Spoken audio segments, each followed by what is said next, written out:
ओ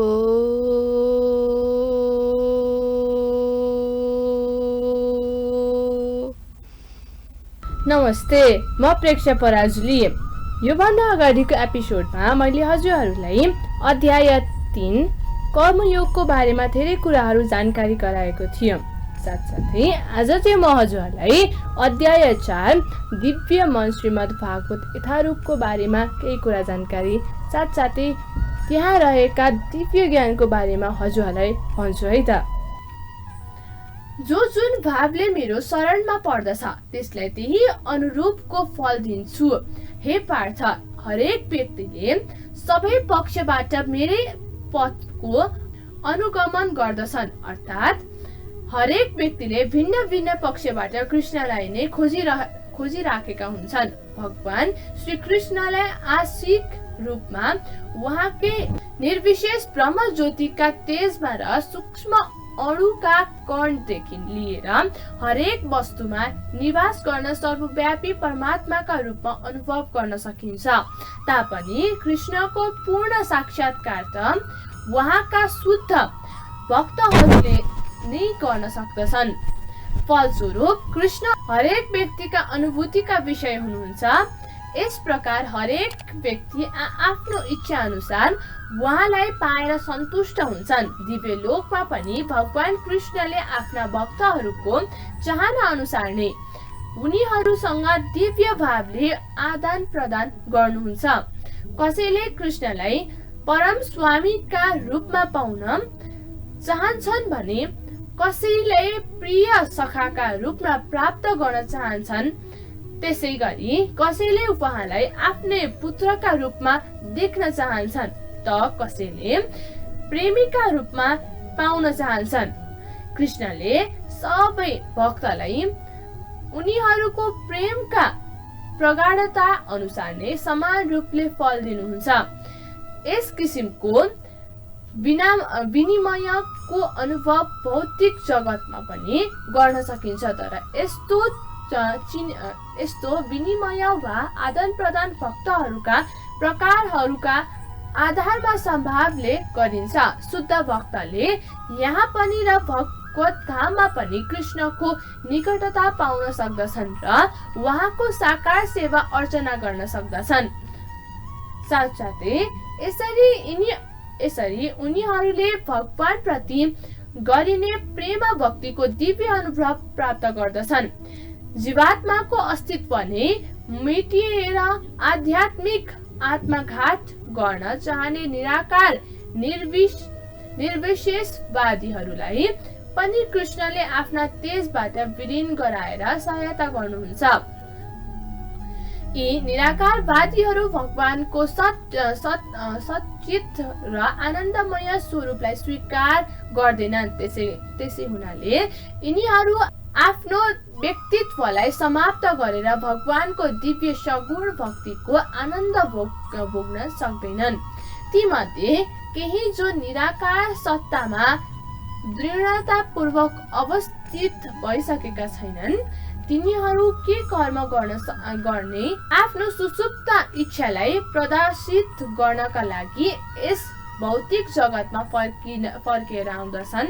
तिनीहरू आध्यात्मिक जगतमा प्रवेश गर्न पाउँदैनन्, तर फेरि भौतिक जगतमै फर्केर कर्म गर्न अवसर भने तिनीहरूलाई दिइन्छन्। भगवान स्वयं नै यज्ञेश्वर भएर सकाम कर्म गर्नेहरूलाई काम अनुसार उनीहरूको चाहे अनुसारको फल दिनुहुन्छ। योग शक्तिको खोजीमा लागेका योगीहरूलाई उहाँ योग शक्ति प्रदान गर्नुहुन्छ। अर्को शब्दमा भन्नु पर्दाखेरि प्रत्येक व्यक्तिका कर्मका सफलता भगवानको कृपामै निर्भर रहन्छन्। सबै किसिमका आध्यात्मिक प्रक्रियाहरू एउटै मार्गमा पाइने सफलताका विभिन्न कोटि वा स्तर हुन्। अतः कृष्ण भावनाको सर्वोच्च पूर्णतामा नपुगिन्जेल मानिसका सारा प्रयासहरू अपूर्ण नै रहन्छन्। श्रीमद् भागवत 2:3-10 मा भनिएको छ, कुनै किसिमको कामना नभएकाले पनि सबै किसिमका साथसाथै कर्मफलको चाहना गर्नेले पनि र मोक्षको कामना राख्नेले पनि सिद्धि पाउनका लागि आफ्नो सम्पूर्ण भक्ति र सामर्थ्य लगाएर भगवानको सेवा गर्नुपर्दछ, जसको चरम सीमा हो कृष्ण भावना। यस संसारमा सकम कर्मको फल वा सिद्धि चाहनेहरू देवताहरूको पूजा गर्दछन्। अवश्य नै यस संसारमा मानिसलाई उसका सकाम कर्मको फल तुरुन्तै प्राप्त हुन्छ। अर्थात् भौतिक जगतका देवताहरूका सम्बन्धमा एउटा ठूलो भ्रमरूपी धारणा छ। आफूलाई ठूलो विद्वान देखाउन खोज्ने अल्पज्ञ मानिसहरू यी देवताहरूलाई परमेश्वरकै विविध रूप मान्दछन्। वास्तवमा यी देवताहरू परमेश्वरका विभिन्न रूप होइनन्, यी त परमेश्वरका विभिन्न अंश मात्र हुन्। ईश्वर एउटै हुनुहुन्छ, तर ईश्वरका अंशहरू धेरै छन्। वेदमा भनिएको छ, नित्यो नित्यानाम, परमेश्वर एउटै हुनुहुन्छ, कृष्ण ईश्वर परम कृष्ण। यी देवताहरू यो भौतिक जगतको व्यवस्था गर्नका लागि केही शक्ति दिएर पठाइएका उहाँका प्रतिनिधि मात्र हुन्। यी देवताहरू जीवात्मा नै हुन्।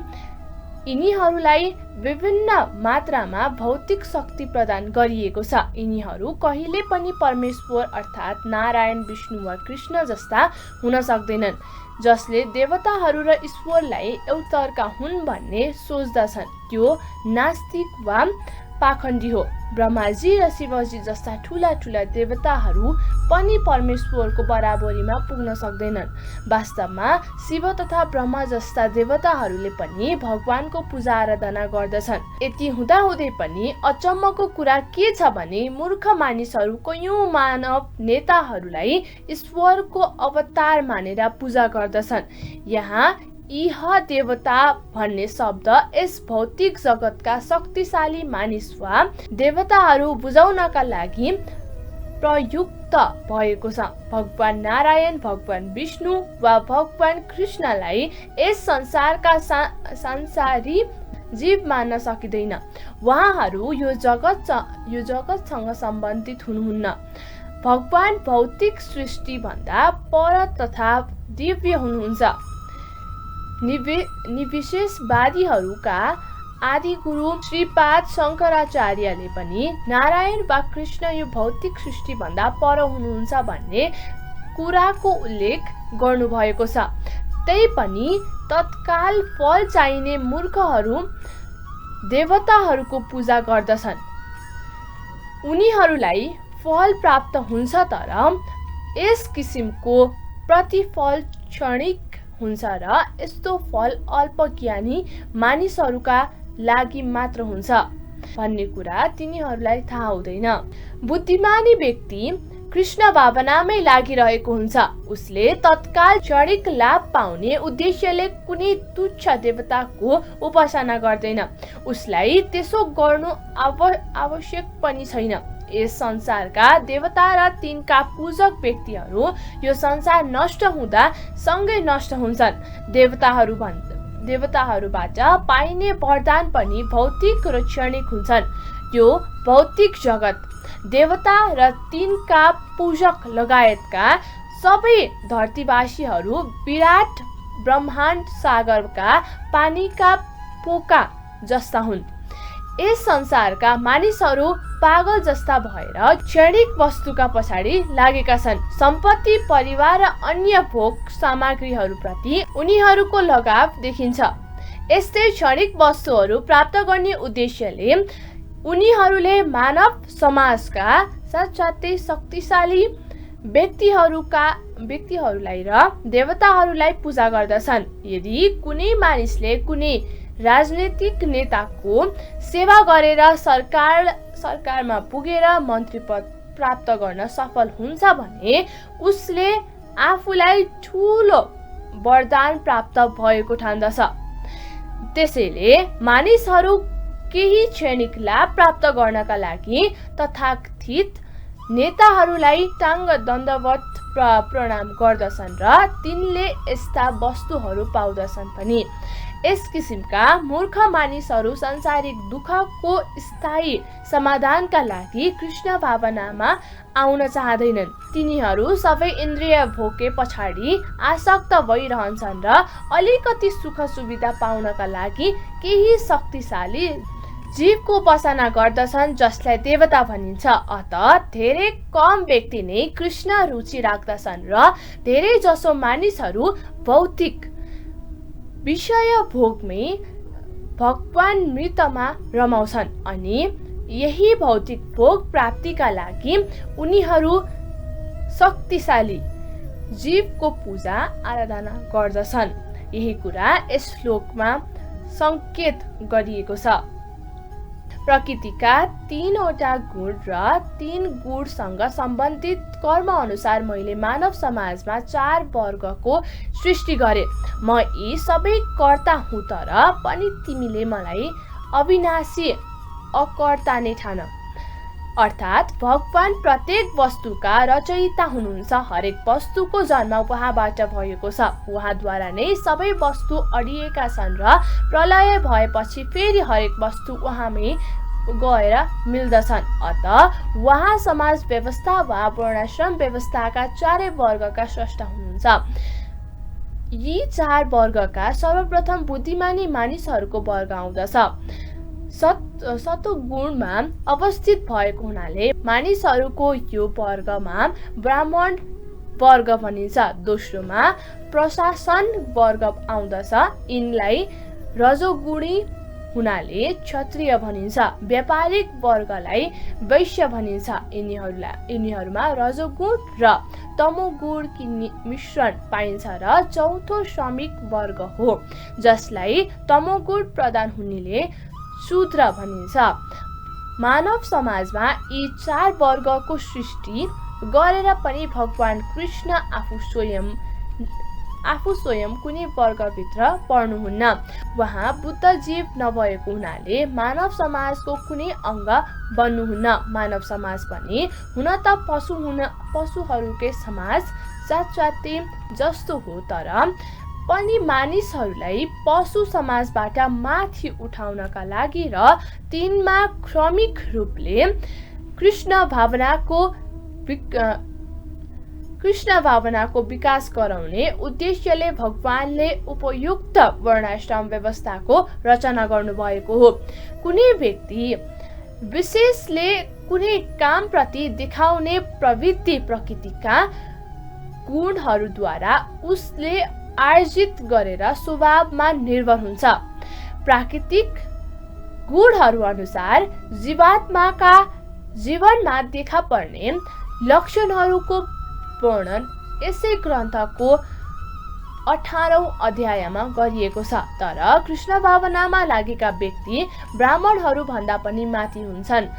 हुन त गुण अनुसार ब्राह्मणमा ब्रह्म वा परमात्मा सम्बन्धी ज्ञान हुनुपर्ने हो, तैपनि तिनीहरू मध्ये धेरै जसो भगवान कृष्णको निराकार ब्रह्म स्वरूपसम्म मात्रै पुग्दछन्। तर जो व्यक्ति ब्राह्मणको सीमित ज्ञानको सीमालाई पार गरेर भगवान कृष्णको ज्ञानसम्म पुग्दछन्, त्यो व्यक्ति कृष्ण भावना भावित हुन चाहन्छ, अर्थात् वैष्णव हुन पुग्दछ।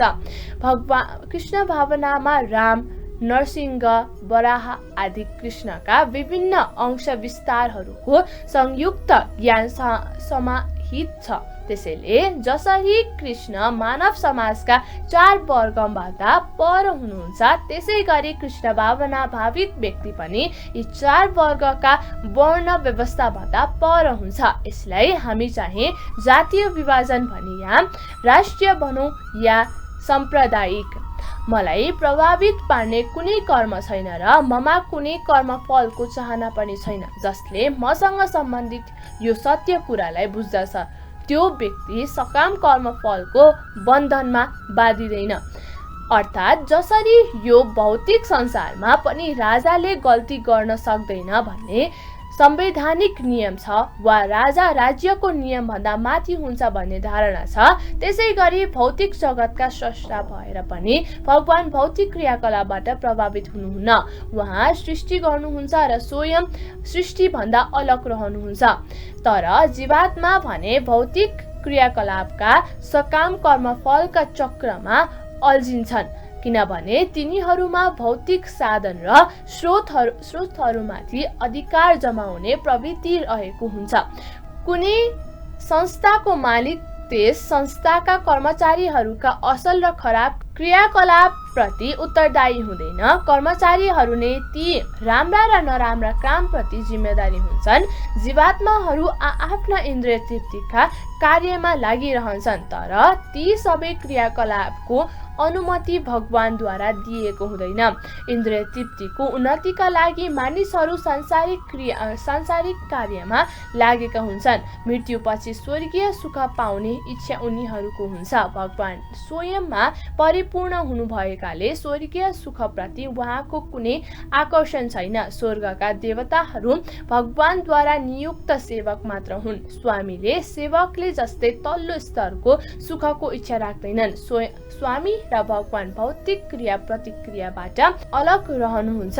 उदाहरणका लागि पृथ्वीमा उम्रिने अनेक प्रकारका वनस्पतिहरूप्रति वर्षा उत्तरदायी हुँदैन। यद्यपि वर्षा नभई कुनै पनि वनस्पति उम्रिन सम्भव छैन। वैदिक स्मृतिमा यो तथ्यको पुष्टि यसरी गरिएको छ। भौतिक सृष्टिका एकमात्र परम कारण भगवान हुनुहुन्छ, जसद्वारा यो विराट ब्रह्माण्ड दृश्य रूपमा प्रकट भएको छ। प्रकृति त यसको निमित्त कारण मात्र हो। प्राणीहरूका अनेक जाति छन्, तिनमा कोही देवता छन्, कोही मानिस छन्, कोही तल्ला स्तरका पशु छन्। ती सबै आफ्ना पूर्व जन्मका राम्रा र नराम्रा कर्महरूका फल भोग्न बाध्य छन्। भगवानले यिनीहरूलाई आफ्नो काम गर्ने अनुकूल सुविधा प्रदान गर्नुहुन्छ र प्रकृतिको नियम अनुसारको गुण पनि सुलभ गरिदिनुहुन्छ। तर भगवान जीवात्माका पूर्व जन्मका तथा यस जन्मका कार्यहरूप्रति उत्तरदायी हुनुहुन्न। यस कुराको पुष्टि गर्दै वेदान्त सूत्रमा भनिएको छ, अर्थात् भगवान कुनै पनि जीवात्माप्रति पक्षपात गर्नुहुन्न। जीवात्मा आफ्नो कर्मप्रति स्वयं उत्तरदायी छ। साथसाथै भगवानले उसलाई आफ्नो प्रकृति वा बहिरङ्गी शक्तिका माध्यमले कर्म गर्ने सुविधा मात्र प्रदान गर्नुहुन्छ। जसले कर्मका नियमको यो सूक्ष्मतालाई राम्रोसँग बुझेको छ, त्यो व्यक्ति कर्मको फलबाट कहिले प्रभावित हुँदैन। अर्को शब्दमा भन्दा जो व्यक्ति भगवानका दिव्य स्वभावबाट परिचित हुन्छ, ऊ कृष्ण भावना मृतकको अनुभवी बन्दछ। त्यस व्यक्तिमाथि कर्मको नियम कहिले लागू हुँदैन। जसले भगवानको दिव्य स्वभावलाई बुझेको छैन र भगवानका क्रियाकलापहरू पनि सामान्य मानिसहरूका जस्तै क्रियाकलापकै लागि हुन्छन् भन्ने ठान्दछ, त्यो व्यक्ति निश्चय नै कर्मफलको बन्धनमा पुग्दछ। तर जसले परम सत्यलाई जानेको छ र साथसाथै त्यो व्यक्ति भने कृष्ण भावनामा स्थिर रहेको मुक्त जीव हो। प्राचीन कालमा समस्त मुक्तात्माहरूले मेरो दिव्य प्रकृतिलाई जानेरै कर्म गरेका थिए। तिमीले पनि तिनीहरूकै चरण चिन्हको अनुसरण गर्दै आफ्नो कर्तव्य पालन गर। अर्थात् मानिसहरू दुई प्रकारका वर्गमा विभाजित भएका छन्। कुनै मानिस यस्ता छन् जसले हृदय पूर्णतया दूषित भौतिक विषयले भरिएका हुन्छन् र कोही भौतिक रूपले स्वतन्त्र हुन्छन्। कृष्ण भावनामा ती दुवै प्रकारका मानिसहरूका निमित्त समान रूपले लाभदायक छ। जसले हृदय दूषित कुराले भरिएको छ, तिनले भक्ति मार्गमा विधि नियमहरूको पालन गर्दै बिस्तारै हृदय शुद्धिका लागि कृष्ण भावनालाई अँगाल्न सक्दछन्। र जसले हृदय त्यस्ता अपवित्रताहरूबाट पहिले शुद्ध भइसकेको छ, तिनीहरूले पनि उही कृष्ण भावनामा रहेर काम गर्न सक्दछ। यसो भएमा उनीहरूको आदर्श क्रियाकलापलाई अनुसरण गरेर अरू मानिसहरू पनि लाभान्वित हुन्छन्। यदाकदा मूर्ख मानिसहरू वा कृष्ण भावनामा रहेर नवसिकारु व्यक्तिहरू कृष्ण भावनाको पूर्ण ज्ञान प्राप्त नगरिकनै त्यसबाट पर जान खोज्दछन्, तर कृष्णले युद्ध क्षेत्रबाट युद्ध नगरी पछि हट्ने अर्जुनको इच्छालाई स्वीकृति दिनु भएन। मानिसले कसरी काम गर्नुपर्दछ भन्ने कुरा मात्र जान्नु आवश्यक छ। स्वयं कृष्ण भावनाका क्रियाकलापहरूबाट टाढा रहने तर आफूलाई कृष्ण भावना युक्त देखाउन भने चाहने प्रवृत्ति राम्रो होइन। यसो प्रवृत्ति भन्दा वास्तवमा कृष्णको प्रसन्नताको लागि कार्यक्षेत्रमा संलग्न रहने प्रवृत्ति बढी महत्त्वको हुन्छ। यहाँ अर्जुनले कृष्ण भावनामा रहेर सूर्यदेव विवस्वान जस्ता भगवानका पूर्व शिष्यहरूको चरण चिन्हलाई अनुसरण गर्ने सल्लाह दिएका छन्। विवस्वानको बारेमा उल्लेख पहिले गरिसकेको छ। भगवानलाई आफूले पूर्व जन्ममा गरेको सबै क्रियाकलापहरू थाहा छ र पूर्व जन्ममा कसले कृष्ण भावना भावित भएर कार्य गरेको थियो त्यो पनि उहाँलाई थाहा छ। त्यसैले भगवानले यहाँ सूर्यदेवले गरेको कामको उल्लेख गर्नुभएको हो। सूर्यदेवले केही लाख वर्ष पूर्व भगवानबाट यो ज्ञान सिकेका थिए। यहाँ भगवान कृष्णले पूर्ववर्ती मुक्त पुरुषका रूपमा आफ्ना सबै त्यस्ता शिष्यहरूको उल्लेख गर्नुभएको छ जो जीवनभर भगवानले विभाजित गरिदिनु भएको कर्महरू सम्पादन गर्नमै लागेका थिए। भक्तजनहरू, आज मैले हजुरहरूलाई अध्याय 4 दिव्य ज्ञानको बारेमा हजुरहरूलाई जानकारी गराएँ। अब म हजुरहरूलाई अर्को एपिसोडमा यहाँ रहेका अरू कुराहरूको बारेमा बताउने छु। त्यतिन्जेलसम्म चाहिँ म हजुरहरूमा बिदा हुन चाहन्छु। नमस्ते, राधे राधे सबैजनालाई।